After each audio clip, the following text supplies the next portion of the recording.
Hello and welcome to another episode of In the Studio. Today I'm joined by the lovely Sarah Jackman-Reid, who's going to show us some really clever techniques of how to use tissue paper, plus some watercolouring techniques, as we make this lovely padded frame card using the Nature's Gallery collection.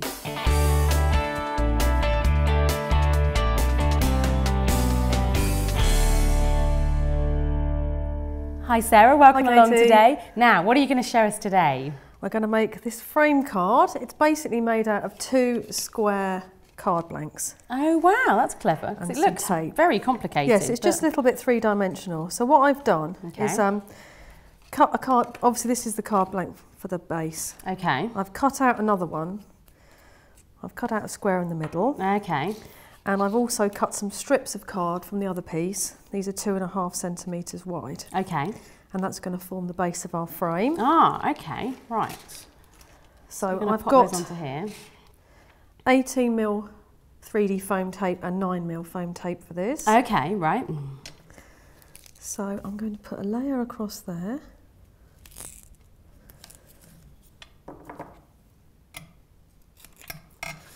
Okay. I need to layer it up, obviously, to give it a little bit of a three-dimensional feel. Okay. So we'll go for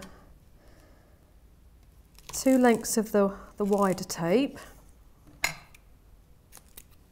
Okay. And then some of the thinner on top. Oh, I see. Okay.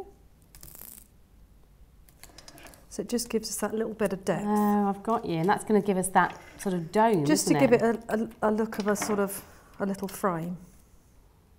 That's very clever. So there's that. And we just basically take one of our strips, like so, just press it down, and you can see you get that slight sort of look of... You can see that when it's finished, it's going to have that definite curve there, isn't it? That's right. Fantastic. So to obviously help keep that curve in place, all I've used is some craft tape. Oh, good. So whatever you've got in the cupboard. And then what I've done is just sort of taped it round, so it just, you get that sort of bend in it. Oh, I see. So you're just literally holding it securely there. Yeah. So that goes, you do that all the way round. As you can see, I've done it on this one. Oh, okay. So you've popped, obviously, you've filled in the spaces there as well with some more card, and then just gone all the way around. Just gone all the way round. I have just mitered the corners as well on those, the second pieces along there, just to give it another look of a little frame. Yeah. So don't worry about the tape, because you won't see that. So basically, once we've got that in place, we need to cover it with tissue paper. Okay. We've got some of the Nature's Gallery paper here. Oh, these are fantastic. It's a beautiful collection, isn't it? It's got really is nice. That real sort of old-fashioned sort of look about it. It is nice. The colours are really lovely. So I've used the PVA glue. What I've done is I've just mixed up with a tiny bit of water just to make it slightly thinner. And it's really easy. All I'm going to do is obviously I find it easier to brush actually on the frame rather than the paper. Okay. Yeah, because otherwise it could like tear and all sorts, but sometimes it's quite nice to have the odd tear or the crease in it. I wouldn't worry too much, because it gives you a little bit of texture, which is quite nice. So obviously I'm just building it up. Just going to... You'll probably get slightly messy hands doing this, but obviously with this PVA, it just washes off really easily, doesn't it? So the fun. It is. Oh, I see. You might just want to... I did about, I think, sort of about 3 layers is plenty. And then you cover up all your tape. I guess it's quite good if you've got a choice to pick a tape that's a similar sort of colourway, I guess. I mean, that was quite good because it had quite a lot of green in it. It does help. So we keep going. Yeah, it's great. Already you can see that you're getting that sort of detail of some of the text coming through there, but it's not too sort of specific, is it? No, it's quite... Beautiful. Okay. So here's one I've done before. And it is literally just, I think that was 3 layers, and leave it to dry. And then you might just want to use either a matte varnish or a gloss. I quite like the gloss, just gives it a slightly gloss finish. That's got a bit on there, but it protects it a little bit as well, doesn't it, against any sort of knocks or whatever. And then we've got our basic frame, so we sort of need something to put in it, really, don't we? We need to do some stamping. Lovely. And there's some really lovely stamps, aren't there, in the Nature's Gallery collection? Yes, they are. There's sort of birds and other sort of natural elements. Okay, so I've got my stamp. And this is one of the sort of really subtle background papers. It is. I'm not sure if you'll be able to see at home, but it's got a very subtle sort of text going on there, and that's really nice for stamping on because it's not just a stark white. That's actually from the botanicals. Oh, is it? Oh, okay. But I thought it matches perfectly. Oh, it goes in really well, yes, doesn't it? Okay. Exactly. So I've got a dye ink pad for this. Obviously, I'm going to watercolour over the top, so a dye one is better for this. Yeah. So we'll just... In fact, what I normally do, if you've got a light background behind your stamp, it's easier to see, to make sure that you've stamped over the whole image. Oh, that's a really good tip. So you haven't missed any bits. No. So it's always good to bring the ink to the stamp, isn't it, as well, rather than the other way around. Some of these, because you've got lots of different elements, you've got to be really careful that you just carefully, just take a couple of minutes just to make sure it's covered. That's good. There's nothing more annoying than pressing it down and there's a bit missing. It happens to the best of us, but... So there we go. So we'll place that on there. And I like these bigger stamp pads because I can really keep hold of it and then just gently press over the whole image. And there we have it. Fantastic. And you can really see the detail of the stamp there. So what are we going to do to them next? Okay, so I'm going to set that with one of these heat guns because obviously it's a dye ink pad and it won't run once we use the watercolour. So if I just gently set that. It's just to make sure it's completely dry before we bring any water nearby. And don't worry if you haven't got a heat gun, you can always just leave it to dry, or even a hairdryer or something would be fine. So I guess now we need to watercolour him. So what are we going to use for that? I've got another dye ink pad here in a chocolate brown. It doesn't really matter whether it's a dye ink pad or a pigment. I find that they both work just as well for this technique. Oh, well, that's good. So I'm just going to remove that and I'm just going to use this, just going to put a bit of colour on there. Okay. And bring that over there, a little bit of water. And just carefully, I want to just add a bit of colour to the background.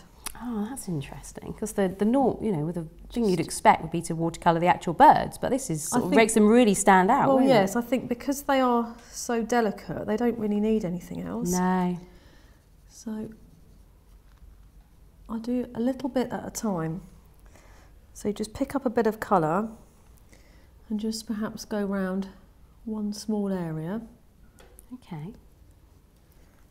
Wipe the brush off, and then you can just add a bit more water, and you get that. You're sort of drawing the colour into the larger areas. Effect. Oh, that looks brilliant. That's really lovely. But it just gives you a sort of quite a natural look, and that sort of sepia look about it as well. Yeah, it's just another way of using your stamps because you don't always want to colour. Some people love colouring. Some don't, and this is ideal if you want just a little bit of colour. Adding a bit of interest without, colouring in. So that looks brilliant. That's really nice. You're just going to go all the way round. All the way round, and I've also sort of done a little border as well. Oh, that looks lovely. Oh, so we don't need to fill in all the sections, do we? It's just to make him pop forward. No, just give it a sort of natural watercolour look. Right. So what's next? Well, we need to make it into an actual picture frame. Okay, lovely.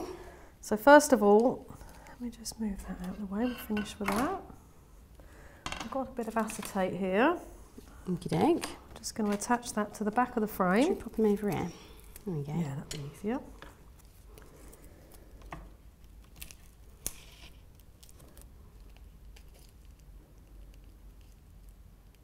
I think I might need shorter nails for this. It's always difficult under pressure, don't worry. There we go. There we go. We just pop that in there. Okay. I'll add another couple of strips and then we can pop the picture behind. There we go.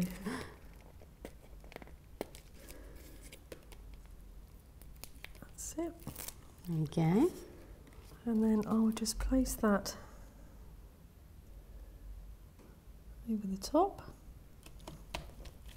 Ah, fantastic. There they are. Brilliant. That looks great. Okay, so then we need to make him into a card, don't we? Yes, I'm going to use, this again is from the Botanicals range, a bit of the trim. It's lovely, I think again it goes nice with this green. It really shows that you can mix and match your collections as well. If you don't have all the elements in a specific collection, it doesn't really matter. Just have a little raid of your box. Look back and things always go well together. This has obviously got some self-adhesive tape on it, so I'm just folding that in half. Oh, yeah, that's clever. Very nice. And then we can use that to hang the picture up afterwards. Go there. So again, we can use a little bit of tape for that just to hold it in place.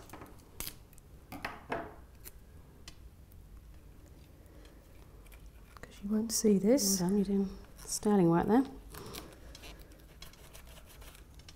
We've got a little handle. Oh, check it out, it's lovely. Good. And then I've got a couple of these papers, because you might want to put a little sentiment on it, but obviously I didn't want to write one on there if you want to use it as to hang up afterwards. That's right, because it's going to be a keepsake, that's the word I'm looking for, isn't it? You can keep for a sort of longer than just the amount of time you'd keep a card. So there's obviously a little tag already in one of the papers. Oh, I really like papers that have got bits and pieces you can cut out. There's lovely little elements in this. I won't attach this one, but obviously you can just literally punch a little hole in it, ink the edges just to give it a little bit of colour to match. Okay. And then so you've just added a little bit of the twine there. Just a bit of twine. And there's also, you can just add a little sentiment or whatever you want to do on the back. Oh, that's nice. And then it looks like it's just part of the frame rather than an actual birthday card. Yeah, that's nice, isn't it? Because often when you've got a big sentiment, you're less likely to keep it up for longer. So it's sort of a card present combined. Yeah, that's nice, isn't it? Really like that. I've also cut out some of these lovely butterflies. There's lots and lots of these ranges. And again, all I've done is cut them out, inked them, and just added a nice layer of gloss varnish. Oh, the same varnish on there. Oh, that's fantastic. That's brilliant. So that is basically our card. And obviously all you need to do is attach it, probably with double-sided, attach it to the front. And because you've used the card blank to make the frame, you know it fits perfectly. There's no making a custom card or anything. And with this one, what I've done inside is just 3 bits of double-sided. So when you've finished using it as a card, you can peel those off, stick it together. And then it will lay flat. Because otherwise it will literally sort of gape open, doesn't it? Yes. So yeah, perfect. That's brilliant. Wow, thank you very much for that. That's a beautiful card. Yeah, I think that's definitely one I'm going to have a go at. Thank you very much. If you've enjoyed Sarah's project today, you can find all the details of everything she used online at docrafts.com. We'd love to hear what you think of the project and of our video, so why not leave us a comment down below. You can find more inspiration using the Nature's Gallery collection in the March 2015 issue of Creativity magazine. You can also find more inspiration online at our Facebook page, so be sure to like our page. Until next time, happy crafting.